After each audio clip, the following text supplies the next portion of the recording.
Ted, great to see you. Among many aspects of your resume and personal brand, I would have to say you're the best dressed financial professional in business. I got to do some TV today, Duncan, so I had no choice but to put on a tie. Well, I thought you got up for just our conversation, but yeah, I know you're a busy guy, in demand, and national media wants to hear what you've got to say. So right off the bat, first of all, that poll we did just leading up to the recording was a perfect kickstart, because the purpose of this conversation is just to expand everyone's thinking around what it looks like to have a very meaningful exit. And a financial planner is typically a lifelong planner in all respects. And so this would apply. There's a very simple mantra that every business is built to be sold. Okay, so if you think about two drivers, we all know the concept of forced savings, like forcing ourselves to create a nest egg for ourselves. And we advise our clients to do the same. Okay, so every investment of effort you make working on your business contributes to forced savings. The other aspect is the force multiplier. Okay, that's where things culminate and come together to drive your enterprise value. So, I mean, most businesses think in terms of EBITDA and those fundamentals, which is a great foundation, but it goes so much more beyond that. And we've seen this countless times where financial professionals develop intellectual property within their business that drives the outcome quite dramatically. But again, the theme here is to consider the full spectrum of options. Now, before we get into the nuts and bolts, because Ted's got a lot to cover, I want to do a quick recap. Some of you listening in already know who Ted is. For those of you who don't, I strongly suggest that you follow Ted on LinkedIn at a minimum. Get to know who he is and where he comes from. As Tyler mentioned in the introduction, he is a serial entrepreneur, which means he runs multiple businesses, not just a financial services firm. But he's also incredibly innovative, and I'll let you talk to that in just a second, Ted. But not only do you have a B2C, classic business to client enterprise, but now you also have B2B.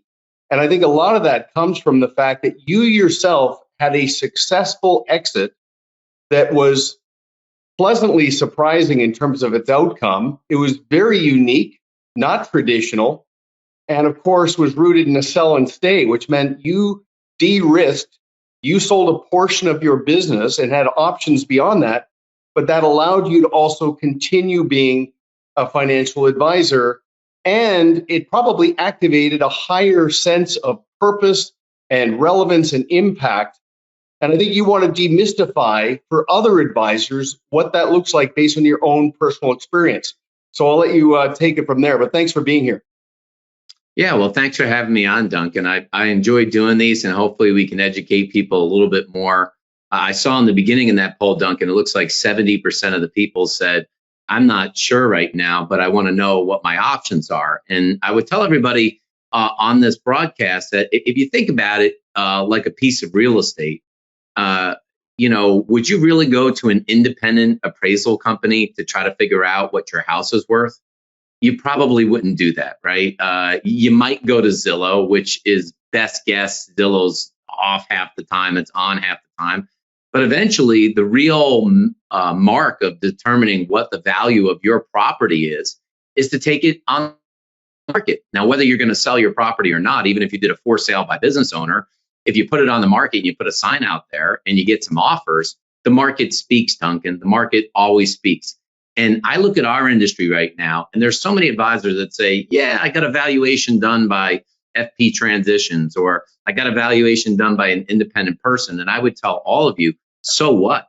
Put it in the fireplace, burn it up. I mean, it might be good for a buy-sell agreement, but if you're really thinking about selling your practice, realize that there are probably 100 buyers that are out there right now. I'm not talking about another financial advisor. I'm not talking about somebody in your town or in your city. I'm talking about real buyers. And if you want to find out what the value of your practice is, what your options are, you take the thing to the market. Now, maybe you're not going to sell it today, but the market always speaks. It will tell you the exact value of your practice because somebody's going to put an offer on the table and you may think it's worth X and they may think it's worth Y. But the truth of it is the market's going to tell you what your practice is worth, not some seminar you go to or not some independent company that says we give you an 80-page book and we think it's worth 2.5 times recurring revenue. It's meaningless. I learned, Duncan, when I sold my practice in 2019, I took it to the marketplace. When I did, I happened to go with a company called Blue Spring Wealth Partners that was owned by Warburg Pincus and Kestra Financial. And when I took it to the market, I never thought in my wildest imagination, Duncan, maybe more than 2 times recurring revenue. This was 3.5, 4 years ago, maybe 3 times recurring revenue. But when my deal ended up being north and close to 6 times recurring revenue, I thought, if financial advisors need to understand that this is a serious business, not just a cash flow, but when you exit, it's one of the most valuable businesses behind like technology and other things that are out there, only because we cash flow so well in our business. Well, that's one of the many beauties of that shift to advisory and also the focus on not being transactional, but being directional. And this is what we're trying to ask advisors to consider is future pacing where this is all going. And I think the key point you made there is just understanding the scope of what the market actually is. So many advisors have said to me, they'll go to a firm conference, they hear speakers talk about enterprise value, but it's like looking through a keyhole in terms of the options that are available to them. One of the big things you expand thinking on is there's a multitude of options available to advisor that they need to consider in order to make an informed decision. That's profound. Yeah, it's interesting because there may be a lot of people on the broadcast today that are 45 or 50 years old, and you're thinking to yourself, I'm too young to really want to sell this thing.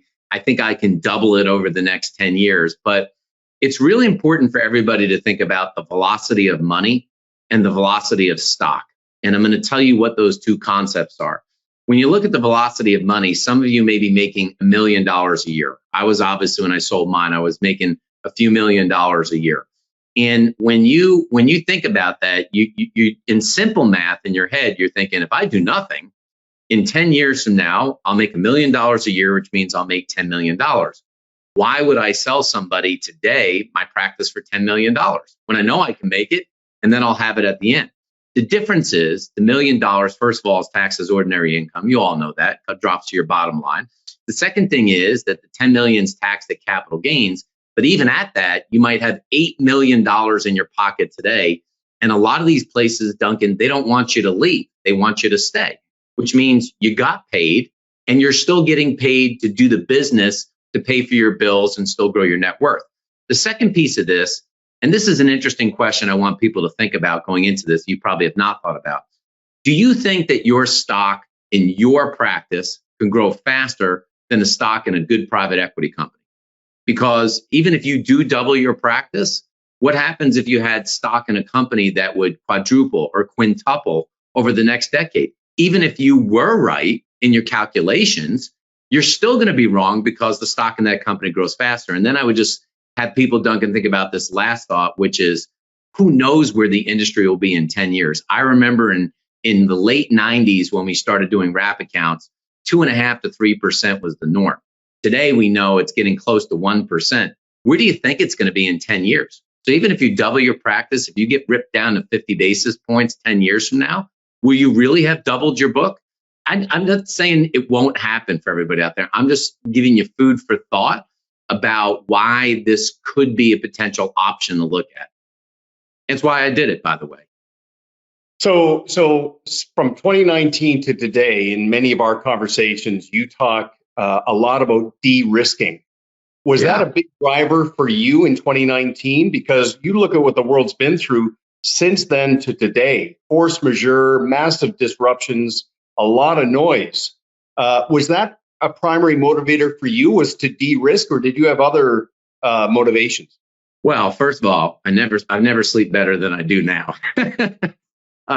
Despite what may be happening with the markets and interest rates and war and politics, I'm not going to skip a meal. That's not going to happen. So, one was to get the cash in my pocket and just know that me, my family, we were taken care of forever. Number two, I really said to myself, I think there's going to be fee and margin compression. Now, whether this is going to end up as an all flat fee business or, the model will change over time. I think it's going to get harder and harder for us to charge what we charge today.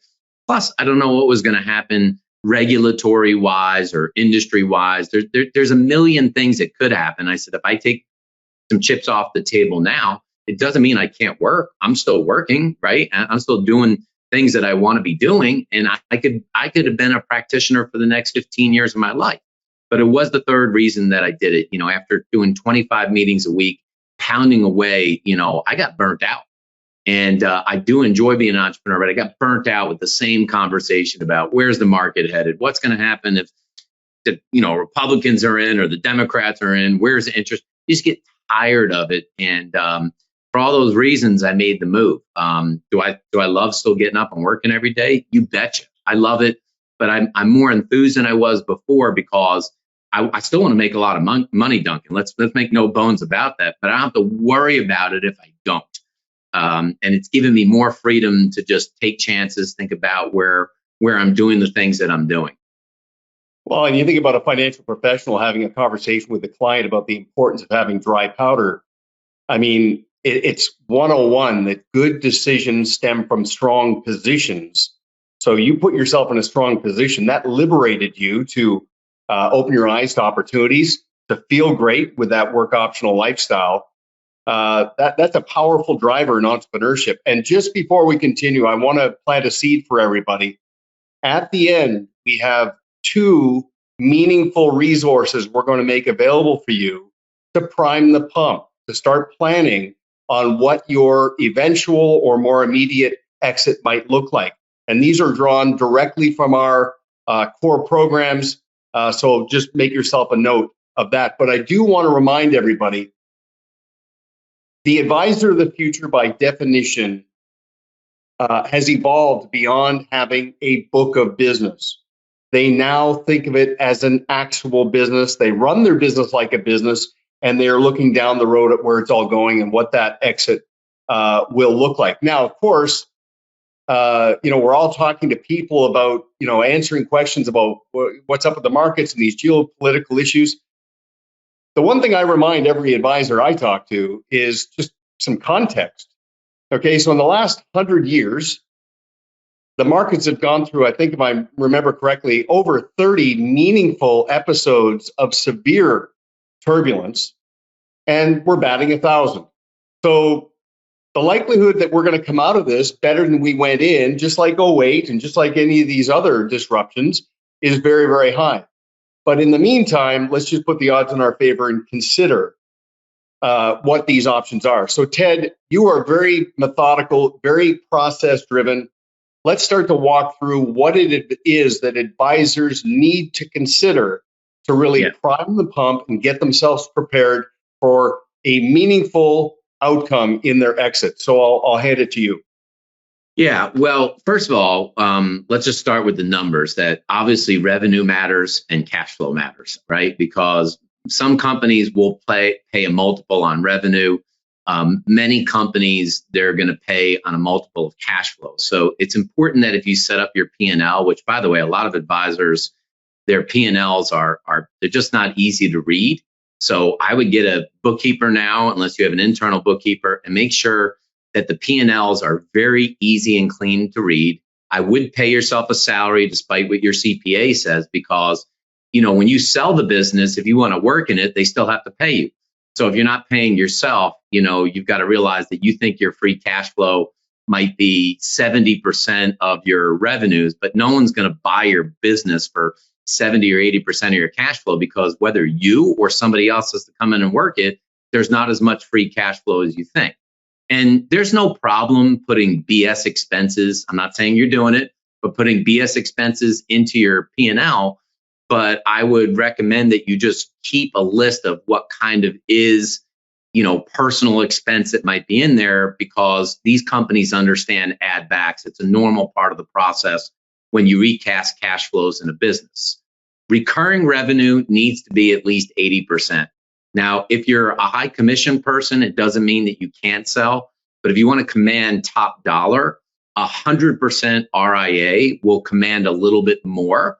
But as long as you're 80% recurring, you're not going to be nixed on the 20% of commission. Does everyone follow that? It's not like that's going to be discounted against you. Real buyers don't go, Duncan, we'll pay you 3% on the recurring revenue. I'll pay you 1 times on the commission revenue. Real buyers don't do that, but they're looking at 80%. Number 2, you need a growth engine if you want to add value, meaning if you don't have a marketing program and you can't prove to a company you have top line growth, it doesn't mean they won't buy your business. But if you're looking to maximize the multiples on your business, you want to prove that you have a growth engine. So those that have a marketing engine organically and they know how to grow, or you've been good through acquisition, that will help. Number 3, and Duncan, this is their business, so I'm not saying this just to be a commercial for Pareto, but you've got to have systems and processes, and money management does not matter.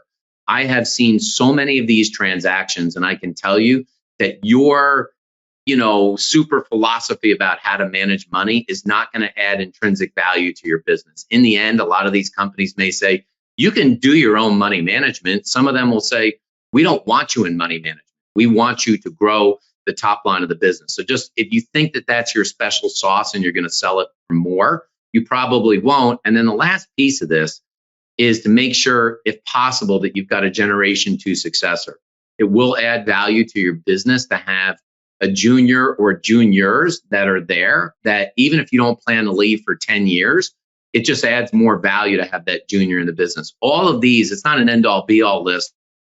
All will help add to a multiplier in the business. So there's the force multiplier. And you covered a lot of ground in that run there.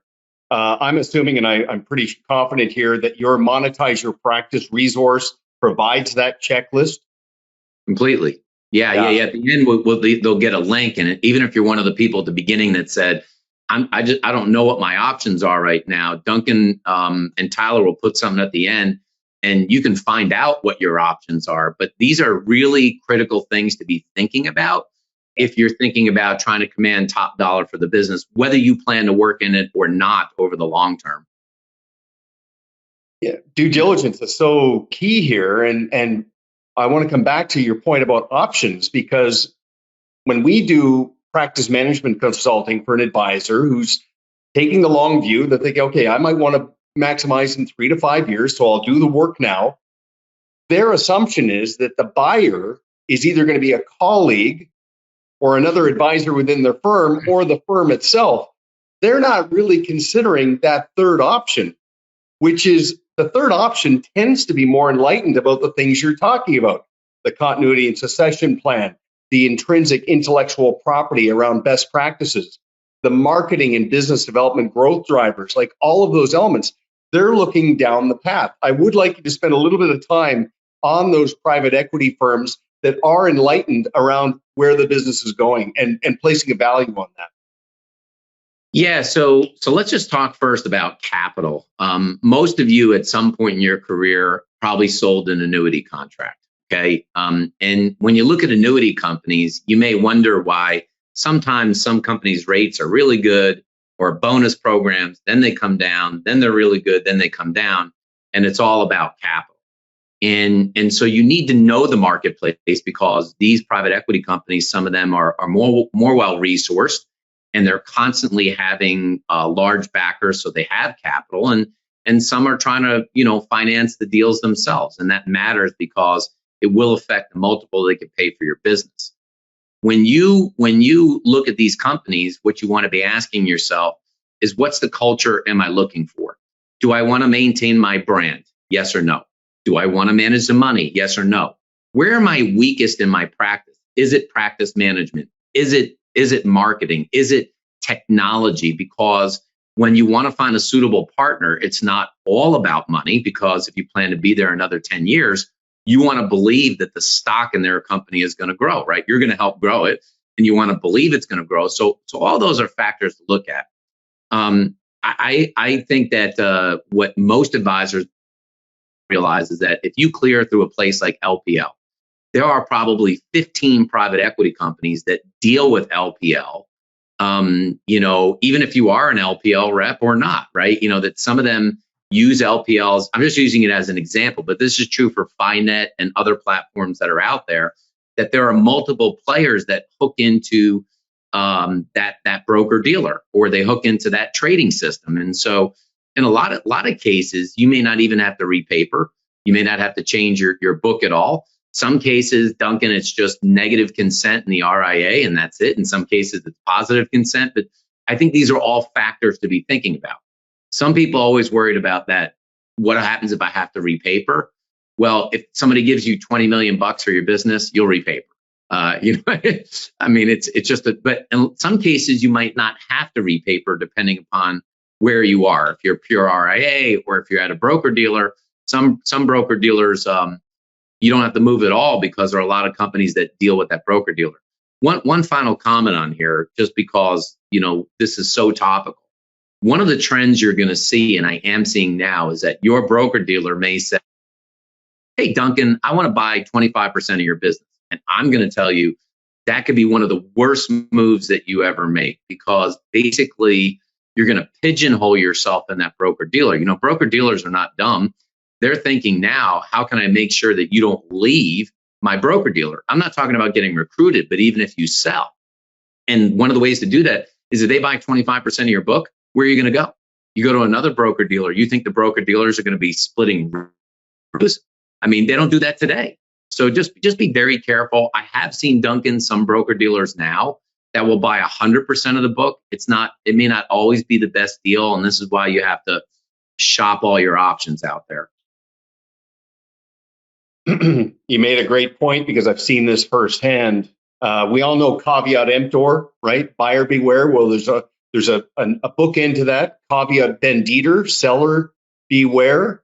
Be aware of your responsibility to your clients, to yourself, to your team, to the marketplace. Just consider all the different elements of that exercise. And where I'm getting with this, Ted, is that some of the advisors we've introduced to you who have gone through the exercise with you, you forced them to think so many things through. It was like a dry run around what those gaps are and what they need to work on.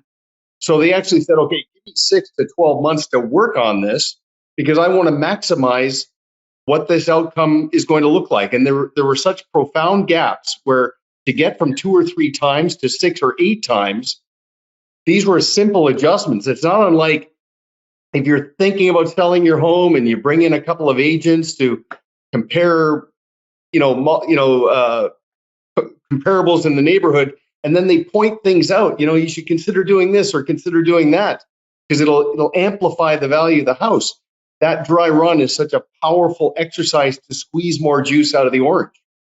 Yeah, and one point within here, because I don't know what everyone's practice looks like, is that there are a lot of practices, Duncan, where you have a lead advisor, and then you might have 1 or 2 junior or servicing advisors that are underneath you. But what I see in a lot of practices is those junior advisors are typically 1099 contractors. And that's a real problem when you're going to sell your business, because you could think that you own those clients. But the truth is, if you have somebody in your practice who's a 1099, who really owns the clients?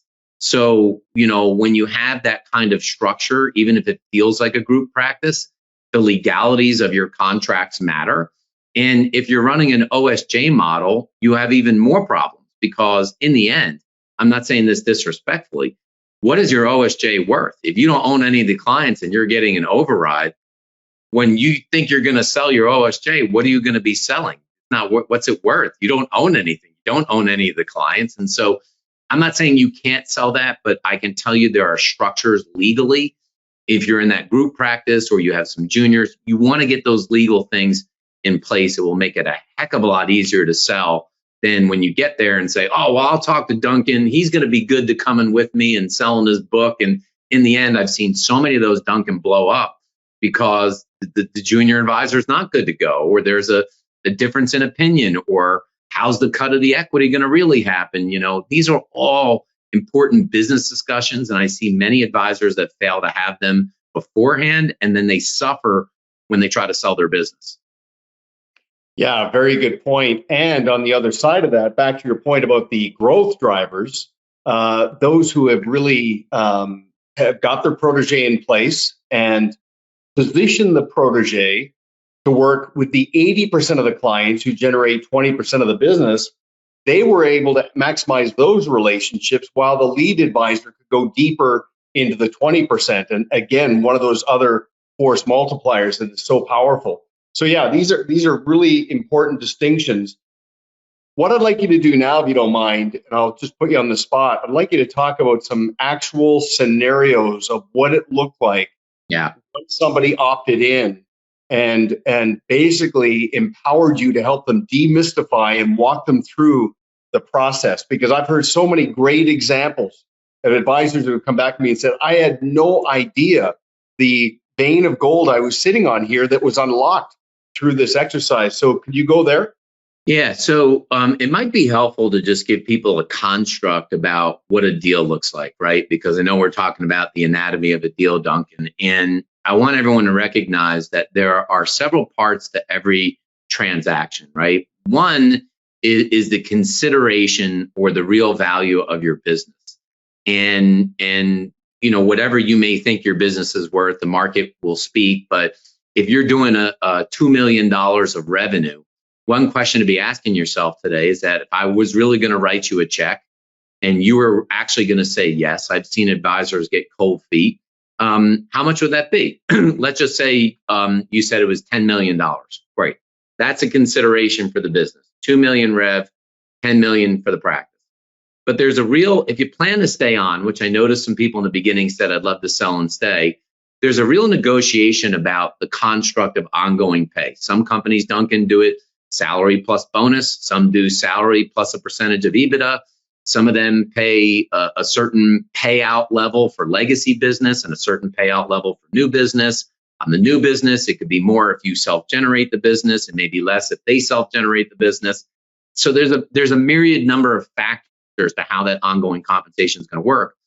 And then there's the third piece, which could be the second bite of the apple, right? If you're going to sell and stay, whether that bite of the apple is in stock, or that bite in the apple is a lump sum payout, or it's in a retirement package, you know, there's a negotiation of that, because if you do stay for 10 years and you double or triple the business, don't you want to participate to get another bite of the apple down the road? Most advisors, when they sell to another advisor, never even talk about this at all. When you sell to one of these companies, if you're not skilled and astute and looking at this, it's a real problem. So what we do in general, or what companies will do, is take a profile of your business. Think about it like a pitch deck that somebody does for a real business, because you are a real business. It is important to go through at least 3 years of financials and try to recast them. Again, what was the BS in the P&L? Were you paying yourself a salary or not? What's the true free cash flow in the business? Because that's what companies want to buy. If you're running this lean and mean and you're at 80% free cash flow, nobody's going to buy 80% of your cash flow ever. Most companies are between 40 and 60%. Let's use 50 as the mid road, which, by the way, how many companies in this world do 50% free cash flow? Crazy. It's why our businesses are so valuable. Then you're going to do meetings with a bunch of companies to see if you have a culture fit. After you have a culture fit, typically the companies will put together a deal deck, and then you may get to something called an LOI. I want to tell people on here, an IOI, indication of interest, or an LOI, letter of interest, is non-binding. Doesn't mean you sold your practice, doesn't mean you're going to sign it, because then you have to go through due diligence. Provided the due diligence is done well, you'll ultimately sign a purchase agreement and then have a close date. So that's just the general operative part of a process. But if you've never gone through it, even Michael Jordan, you know, LeBron, they all have agents. There's a reason. So don't get cheap. And what I mean by that is that if you got to pay some money to have an agent, whether it's any company that's out there, they're going to end up negotiating you a hell of a lot more money than you could do on your own. I know every advisor thinks I could do this and negotiate a deal. If you've never done one, you don't even know what the playing field looks like. So how do you know what to negotiate if you don't know what the playing field looks like? So it's just my general comments on it.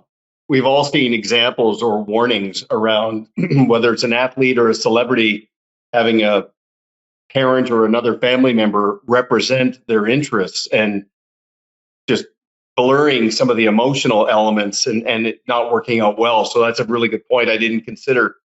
Um, so I want to jump for a second to this call to action, because your monetize your practice exercise that you've got, that advisors can go through just to prime the pump, just to get things rolling.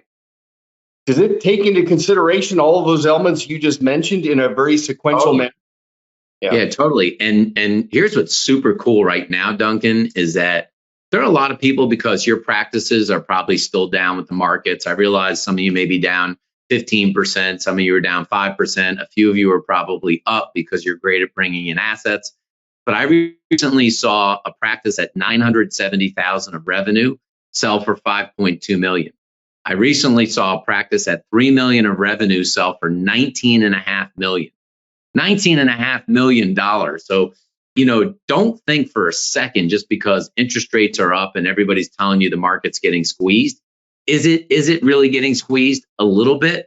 But in the end, when there's a valuable business out there and it's the right fit, people will always pay top dollar. That's why you'll see it on Wall Street, and you can see it on Main Street for your practice. So it's still, there's plenty of money that's out there, Duncan, and a lot of people don't want their capital earning nothing on the sideline. So the people that go to monetize my practice and you fill out for a free consultation, you'll meet with a very high level consultant who will walk you through a little bit about where your practice is at and give you a feel of where the marketplace is at. And then you may say, you know what, let me test the market and see if I can get what it is that I think I can get. Or you may say, hey, I need to spend more time with Duncan and his team, get my practice lined up a little bit more over the next year or 18 months or 3 years, and then go sell it at that point. But it's a great exercise to go through, and it doesn't cost a nickel. Well, and I think you were telling me a while back that the smart money sees past little windows of time. They look at the big picture and they look at directionally where it's all going. Sometimes we get sort of bogged down in the day-to-day minutia, and it can cloud our thinking and our judgment. But that's a very good point. And that every single advisor who's kickstarted this exercise through monetizemypractice.com has come back and said, there are so many things I didn't even think about that forced me to think through. On that point, and I appreciate you acknowledging the fact that we play a small role in this, a supplement to this is our practice management index. So if you think about the many years that we've been consulting with advisory teams on how to grow and how to build out their bench and how to achieve professional contrast and how to create consistency, one of the first things we would do is a gap analysis, and that was done one-to-one individually with a team. Well, what we did is we consolidated hundreds and hundreds of those examples into a self-guided resource. So this requires about an hour of your time. And all you have to do is answer the questions as it prompts you through those 18 focus areas. And at the end, it produces reports to tell you where you stand relative to other advisors, but also where your gaps are. And I'll be very clear about this. And you referenced this in the beginning, Ted. There are 3 key drivers in the business. There's your people, there's your practice, and there's your process. Your people and your technical ability, your continuity and succession plan, all of the elements around bench strength, knowledge, all of that, credentials, very, very important. You're probably solid there. Most of the gaps are in the practice, and that creates the client experience, and the process. That's to the degree that a client is bought in and they empower you fully. And it contributes to advocacy, loyalty, and capturing money in motion. And that is all intellectual property that drives your enterprise value. So I think between the practice management index, which is no charge, again, the currency is an hour of your life. You'll get this reporting, you'll know where you stand, very valuable, and complemented by monetize your practice. that is a great exercise to prime the pump and just give yourself a sense for what is my life's work worth and what does my life look like in a sell and stay dynamic, and the liberation and order that can create if you decide that you want to stay for 5 or 10 years after you've taken some chips off the table and de-risked. So, I wanted to acknowledge that call to action. Those are the two things we would ask you to go through and then come back. And I really want you to follow Ted on LinkedIn because we're active there, Ted, but I see you all the time. And the diversity of what you're covering, it is self-evident that you are a big advocate for the financial professional trying to make sure that they maximize their outcomes, which I respect a great deal. So I'll let you have the closing comments and just nudge people to take action. Well, I would just say to all of you, since we're all we're in the same business. I've been in this business for 30 years, that if you really consider the Forbes list of billionaires, and I encourage you to just look at it, you probably have. All of the people that have all of the money are business owners. And really, although we're in the stock market as part of our business, there's no more valuable, better place to invest your money in every way, shape, and form in your business. And when you compile your own net worth statement this year, later this year, or next year, your own net worth statement, please list the value of your business, because you're going to realize how impactful your business is on your overall net worth. And so I would just tell you that many advisors, don't cheat yourself. This whole sell to my friend for 2 times recurring revenue, it's for the birds. I don't care if you do $500,000 of revenue or you do $5 million of revenue, it's for the birds. And if you are a producer that's only doing $500,000 and you don't think you can get there, meaning you can't get to $1 million or $2 million, even using marketing help or Duncan's help, maybe you think about joining forces with a colleague and being smart about building a business together, because the sum of those businesses will be worth a hell of a lot more than they are on your own. And that's where you can use Duncan and his team. If you go to Monetize My Practice, the folks that I know will help you walk through where you're at right now. For the 70% of you that said, I just want to see what my options are, find out what your options are and where the marketplace is. I encourage you to do it, because we're in an awesome business. And there's no businesses that cash flow at 50% like we do, and have 90% recurring revenue and 99% client retention. It's a crazy great business, but you've got to get your head wrapped around about how you want to build it, what you want to sell it for, because there are a lot of players that are going to be out there the next 3 to 5 years to buy those businesses. So go to monetizemypractice.com. Great place to start. And I'll just close off before we go to the Q&A and just remind everybody that ultimately the why is to become financially independent, which by definition means you have a work optional lifestyle and your money makes more money than you do, because you have reached that inflection point. And again, I cannot overstate, I know it's true in your case, Ted, and many of the teams that you've worked with, is that the level of purpose, fulfillment, and productivity someone has on the other side of the sell and stay exit is profound. It's very qualitative, but every single person tells me they've never loved what they do more. They've never had more impact. And, the business serves their life, not the other way around, which is the ultimate goal. So let's get into these questions. And I'll let you go with the first one. Do you see it there, Ted?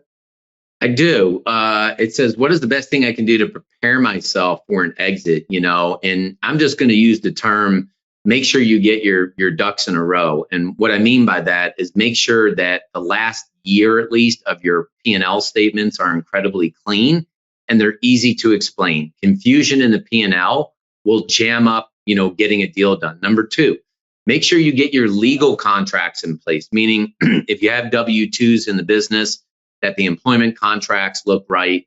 If you have juniors in the business, that you have them on employment contracts or you have agreements written out, because the legal and financial side of it, there's so many advisors that are not prepared. And then the last thing is, if you can get a marketing engine in place for growth and you can prove that out, that's all very valuable stuff.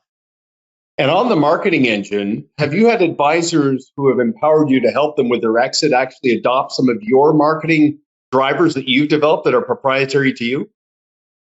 Yeah, I mean, 7 or 8 years ago, I started a company as an entrepreneur called HyperChat Social, and I've actually done lead generation for at least 1,000 advisors across the country. I am coming out, Duncan, in a couple of months with a new program called the Social Media Black Book, and it's going to be anybody could afford it. Even if you're doing a couple 100,000 of production, you can afford it. But I really want to give back. This industry's been so good to me. This is going to be a low dollar course that you can get into, and I think it'll change your world about growing top line revenue. Well, what we've seen on the social side when people crack the code is when it comes to growth, they don't need to go out and find new clients. They just make it easy to be found, either through introductions from existing clients or strategic partners, or from that second or third degree of separation from their core network. And that's what you're getting at there, which is powerful. I'll let you just run with these questions because they're ready. So I see the question here. I'm just looking at this. So it says, I want to sell my I want to sell my business in the next few years, but I have no prospective buyers. What can I do? I'd go to that monetizemypractice.com. These folks have at least 50 private equity companies that are out there. But again, it doesn't mean that you can't talk to like a colleague at your broker dealer or talk to somebody who's in your town and say, well, if I die, you buy me, vice versa, or I want to sell to you. There's such a bigger world out there. So I would get with the folks at that Monetize My Practice. I think that's going to be the best way to do it. So just understand who the market is and how big it actually is. It's so big right now. In this market, this is a great one. What's realistic multiples we can get for our business, assuming we're in good order? This is a good question. Look, first of all, and I don't say this to be rude, but size matters. And it matters in this sense. If your business is 500,000 of gross revenue, you're not going to get the same multiples if you're at 5 million.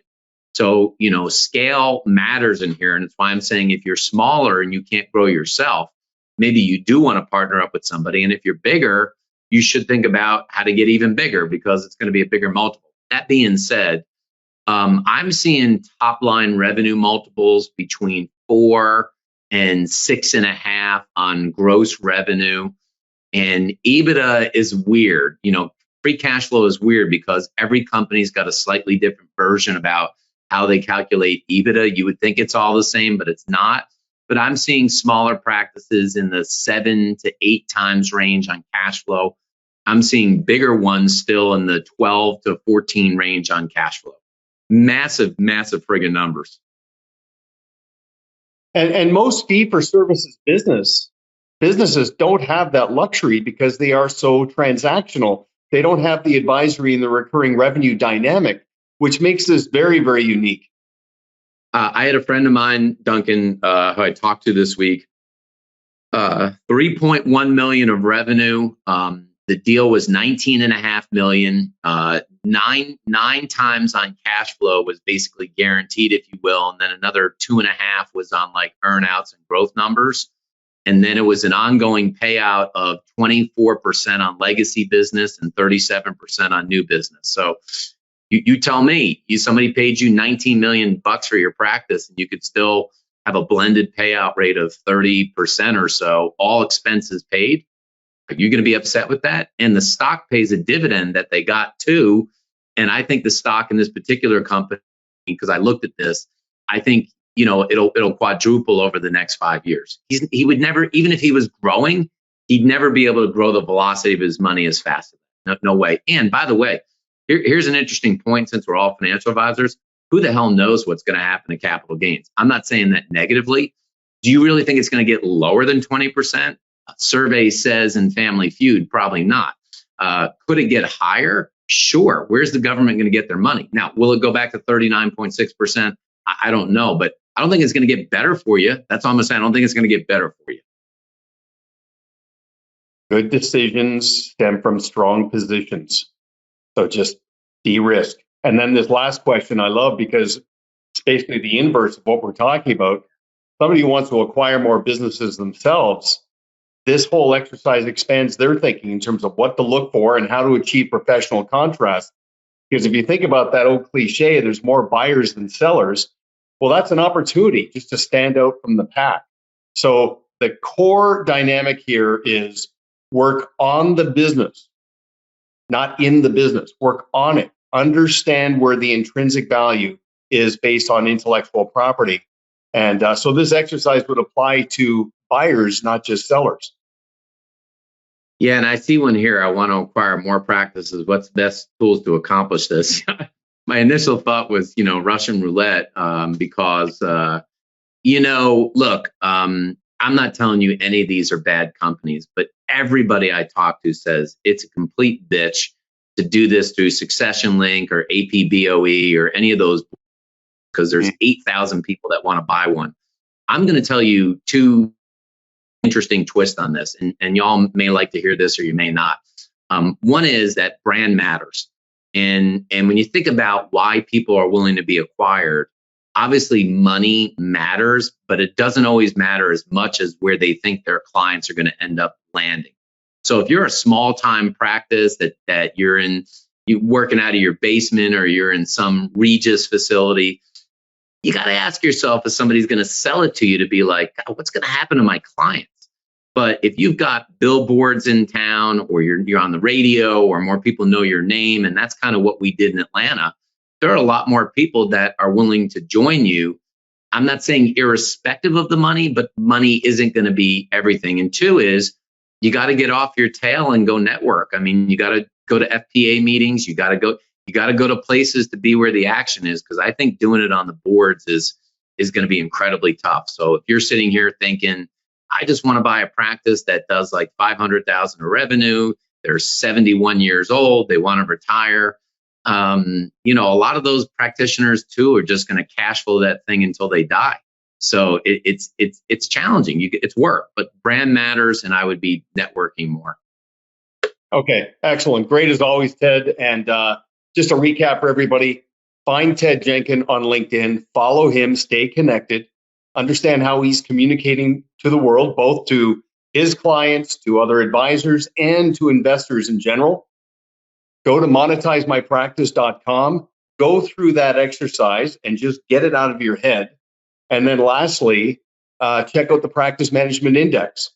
These are investments you're making on yourself, working on your business and yourself personally and professionally, and you'll just put yourself in a stronger position to make very informed decisions and maximize your outcomes. So with that, I appreciate all of you investing your time. Ted, closing comments, and then we'll wrap it up. No, I appreciate what you all do every day. It is a tough business. I know everybody thinks that we're overpaid and underworked, but nothing could be further from the truth. You're often overworked and underpaid. You're worth every nickel of what you do for clients and helping them achieve their goals. And in the end, you should get every dollar of value for what you built. It's hard work. So I appreciate what you do. Terrific. Okay, Ted, thanks very much. We'll see you next time. All right. See you.